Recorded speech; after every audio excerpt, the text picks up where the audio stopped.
Assalamu alaikum. My name is Zeeshan Yasin and my group partner name is Umair Mukhtar. The project we are working on is Importext and we are supervised by Dr. Anatur Rahman and Dr. Saifur Rahman Khan. So our project, as the name suggests, Importext is a major leap ahead towards effective communication. Basically, it is designed for people who use live stream platforms such as YouTube or other live streaming platforms to communicate to a large amount of audience. The main problem that they face is they have a lot of irrelevant and repetitive queries due to which they are unable to deliver the message properly. So our system will solve their troubles by only showing the crucial queries, and all the irrelevant and repetitive queries will be removed. The tools we have used for this project are React for web-based frontend, Node.js and Express.js for backend, MongoDB as a database. Python is used for processing queries and doing text processing. Socket.io is used. Socket.io and WebRTC are used for live streaming. Services that we are providing on our platform is live stream. First of all, the user can start a live stream and his viewers can see his live stream. Other platform, for example YouTube, if he is streaming on YouTube, he can simply provide us a link. Then we will process the queries based on keywords. All the queries that are coming will not be shown to the user, only the relevant queries will be shown, and then rank queries. In case of rank queries, the queries will be ranked based upon similarity. If the queries are similar, they will be combined, merged, and they will be ranked accordingly. Now let's see the home page of the website. So here is the home page of the website. First of all, it includes a slider as you saw before. Then the following are the services that our platform is providing. Then in about us section there is a brief description about what our system is doing. In events there will be the streams that are ongoing on our system will be shown to the user. In team it shows the details about me and my group partner and the supervisors. In contact us, if the user has any query related to the system, he can just enter and submit. And then this is the basic structure of the website. Now let's move on to the first module of our project, that is user profiling. Basically it has two sub-modules, registration and signing in. We have used passport and JWT for this process. In the registration process, the user will be able to fill a form, and then if all the information is valid, the user will be moved on to the sign in page. Here is the demo.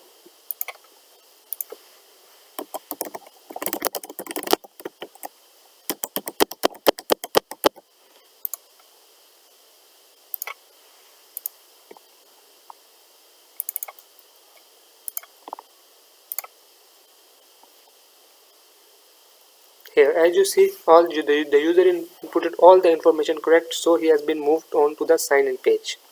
In sign-in page, the user has to input valid information. If he enters valid information, he will be transferred to the dashboard page. Let me show you.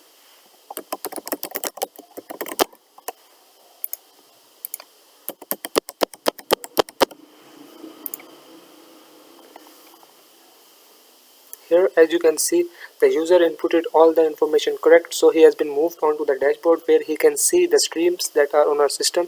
He can see his picture here. He can also view his profile details, his picture, his username and his email. Moving on to second module. The second module is live stream, and we have used WebRTC and Socket.io for live streaming. First of all, the user will fill the stream form in which the topic and the necessary information will be provided by the user. Then the web frontend will use WebRTC and take the permission of his mic and the camera so that the data can be sent to the backend.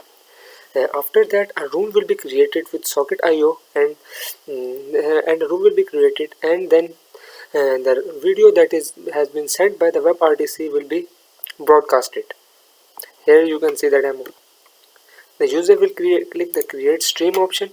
Here he will be able to provide the information. For example, clothes is the stream name, description, clothes stream, any stream code. You will use a thumbnail for the streaming.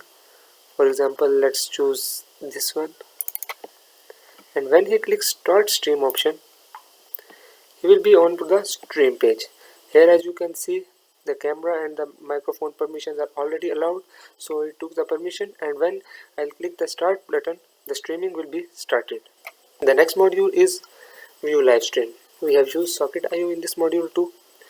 the user will be able to see all the different streams on the dashboard. From the dashboard, he will click any of the stream and he will be able to see what the streamer is doing at the moment. The basic functionality is whenever the user clicks the stream, he is added to the room that was created by the streamer a few moments ago. He can then ask the queries in the form of a text and submit. The queries will be shown to the streamer. Let's see a small demo of the view stream module. Now the user is on the dashboard. He can see the different type of streams that are ongoing at the moment. For example, the clothes stream that we created a little moment ago. Let's have a look at it. Whenever the user will click the clothes stream, he will be able to join the live stream. Now the user is watching clothes. If he has any queries, he can just write it here and send it to the streamer. For example, let's have a small query.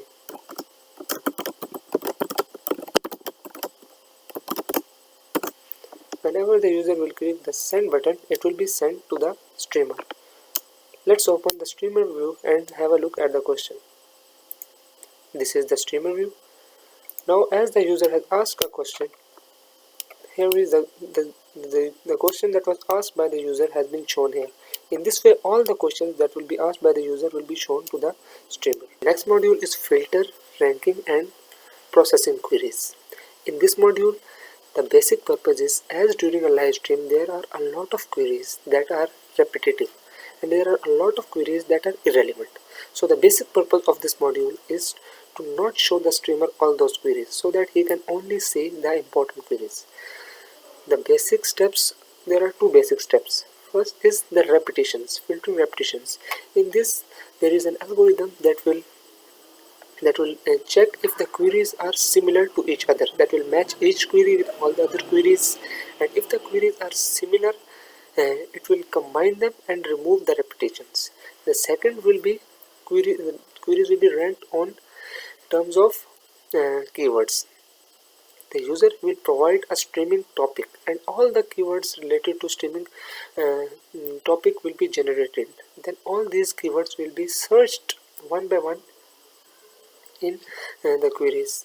If the keywords exist, they will be marked as relevant, and in other case they will be marked as irrelevant.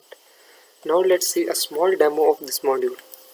Here you can see there are a lot of queries that are present to the streamer. It is very difficult for the streamer to answer all these. So the user selects similarity based processing and they will be processed. Let's see.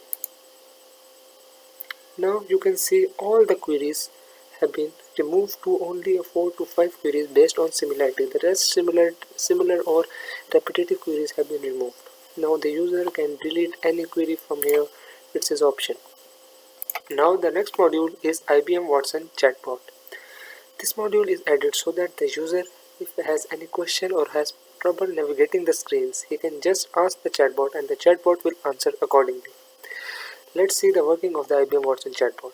So here is the icon of the IBM Watson. It can be seen on the dashboard and on the other screen as well. When the user clicks the chatbot icon, a small pop-up appears and it tells, I am the virtual assistant, how can I help you? Here the user can ask different type of questions. For example, how can I start the stream, or how does the system work, or any question, whatever confusion he may be facing. For example, let's ask, how does the system work?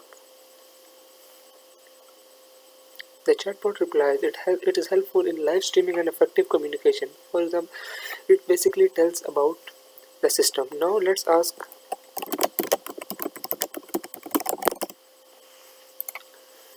I asked how to start streaming, and then the system replied, in order to start streaming you just have to click on start streaming form, fill the form and submit the button. So the streaming will be started.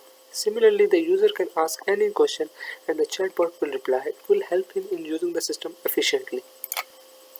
Now the next module is reply, record and delete. This module basically is for the streamer. The streamer can reply to the queries of the user in the form of audio. He will not provide a textual answer, but he will simply click the query he wants to answer and his audio will be recorded and it will be converted into text and it will be saved, so that the users that miss the live stream or any user that wants to view these answers later on can view all these answers. Similarly, he can delete any query that he wants. Now let's see a small demo of this module.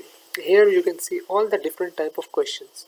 Now let's pick any of the question to answer. For example, I pick are time period and time constant the same thing? Whenever I click, the question appears here. Now to start the recording, I have to press this button.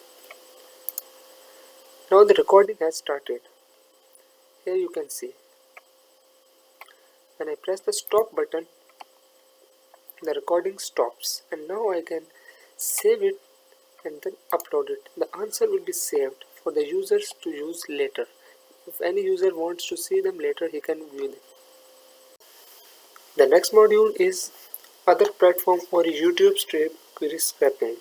In this module, if a user is streaming on any other platform, for example YouTube, we will process the queries for him. He simply needs to give us a YouTube streaming link.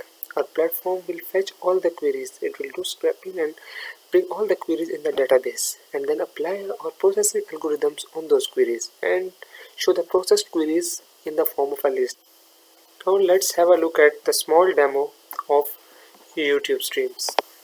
For example, here is a streaming on YouTube. We can use its link and simply go to YouTube streams and provide a link in here.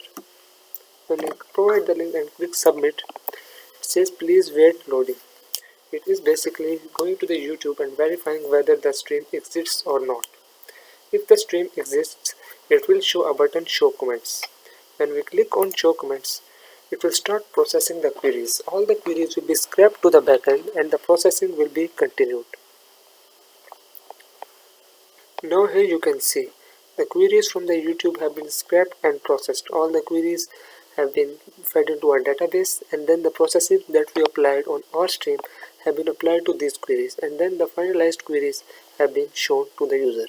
So that's all from my side. Thank you for listening. Allah Hafiz.